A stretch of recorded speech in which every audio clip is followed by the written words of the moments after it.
Hey y'all, I'm James Wright. Welcome to my shop, and today we're getting framed.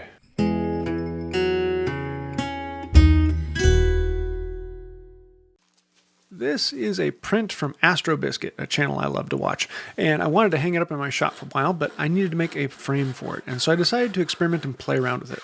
This is an 8-foot long board, which will be big enough to go all the way around and make the frame, but I want to cut it in half because that'll make it easier to work with. A 4-foot piece is a lot easier to stick and cut molding in than an 8-foot piece. You can do an 8-foot piece, but a 4-foot piece is a lot easier. Next, I'm going to rip it down to whatever this rip is. I have no idea what this width is. I just cut it to that width because that fits the beading cutter that I want to use on it. It's something around 2¼ inch-ish. But I want to rip that down, and now I have two pieces that are approximately the same width, but I want to make them exactly the same width. So what I'm going to do is overly clamp them down to my vise with all 3 of my face vices. Why do I have 3 of those on there? Because I want to be able to teach different vices, and in this case, it really holds it in place. But now I can come through and plane them with my joiner and clean them up and get both those edges exactly the same and make sure that the thickness is precise across both of these. Plus, it's a great chance to use my number 8 because I don't get to use that all the time. So now that we have them cut to the same width and thickness, we are going to then chamfer the edges. And I'm going to put a chamfer on both of the front edges. It's a fairly heavy chamfer, but I think this will look really good with the beading in between the 2 chamfers. Also, you can see I'm using the chamfer sled from the Reed Planes kit. It makes these chamfers really easy to get exactly the way you want them and all the exact same size. So with that chamfer sled on there, I can rip down the corners and have a lot of fun.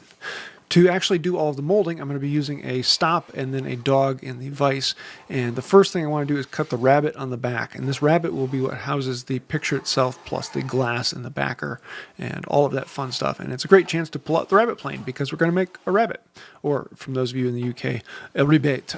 Or I guess that's French. Something like that. Here's the cutter. This is a 5 beading cutter, and I've got this a long time ago. It's one of those I always wanted to use, but I got it set up in the Stanley 55 and ran a few test samples, and I really like how it was coming out, and so once I got it set up, I could take it back over to the board and start working into it. And then I soon found out this board is slightly softer than what I was testing in, which means it dug in a little bit deeper, and that meant it started to jam, and you could see I was hitting into this, so I had to stop, back off, adjust the plane, and make it take a little bit lighter shaving because you'd rather take a lighter shaving than too heavy of a shaving with most molding planes.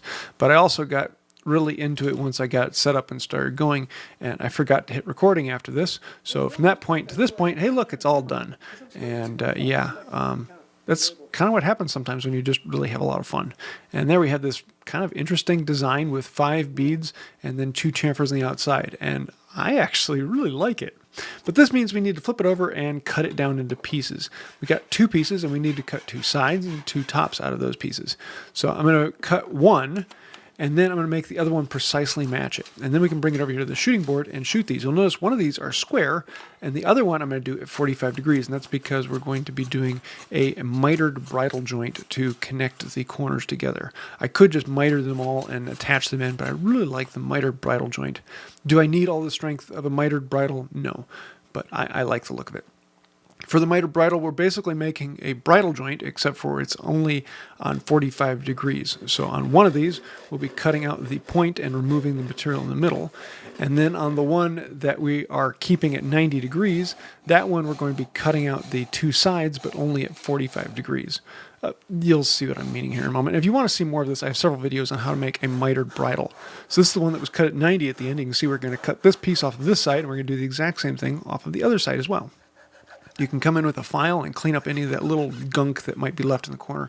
Give yourself a nice crisp edge, and then always make sure you come back through with a miter square and make sure that it is truly the way it should be.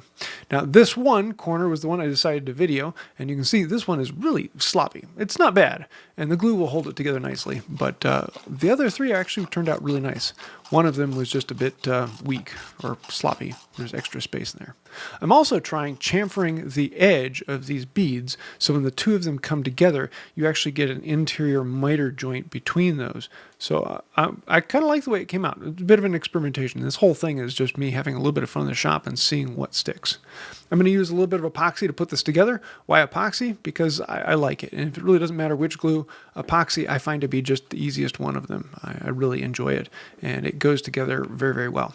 Once you get this all in place, and the nice thing about the mitered bridle is they just kind of hold themselves in place, and it doesn't take much. You don't have a whole lot of wiggling back and forth.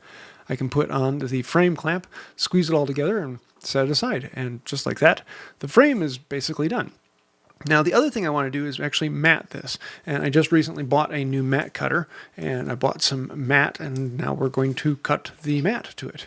And it's really kind of nice because you can set it up to cut it exactly the same size as the interior rabbet, and then we can rip this down. This one cuts a square cut across it, so I can make sure that it is the right width. But the cool thing about the mat cutter is you actually cut this interior, and you cut a rectangle out of the middle. Now, I'm doing it here backwards, and I messed this one up, and I will redo it again later, but unfortunately I didn't record the one that I'm going to redo. So you're going to see me do the ones messed up. This one I'm cutting with the mat off to my left, and it should be off to my right, and there is a fence that goes in here. But this is the magic thing. It is actually a mat cutter that will plunge cut in and go from inside to inside, and it cuts at a 45 degrees, so you have a really nice 45-degree reveal on the mat to the picture. Unfortunately, I have it cutting the wrong direction because the mat is sticking out the wrong side of the slide. You live, you learn. It's for my first time actually cutting mat, and I'm going to enjoy doing this because I have a few other pictures coming up. But after messing this one up, then I realized my problem, and thankfully I had enough mat left that I went and redid it again correctly, but then forgot to turn on the camera. Man, it's starting to sound like that. So I'm going to come back in with some masking tape and lightly tap two of the corners on the front once I get it placed exactly where I want. And this will hold it in place so I can flip it over and then tape the back. Now I'm going to redo this with some actual matting tape. You can get tape that doesn't have the acid in it. And the blue tape isn't what I want to use. But I wanted to get it set inside and see how it looked. So I'm going to use a little blue tape as a temporary hold. We can come back over here to the picture frame and do the last final touches once the glue has all dried. I can come in with a plane and smooth out the joints from one to the other.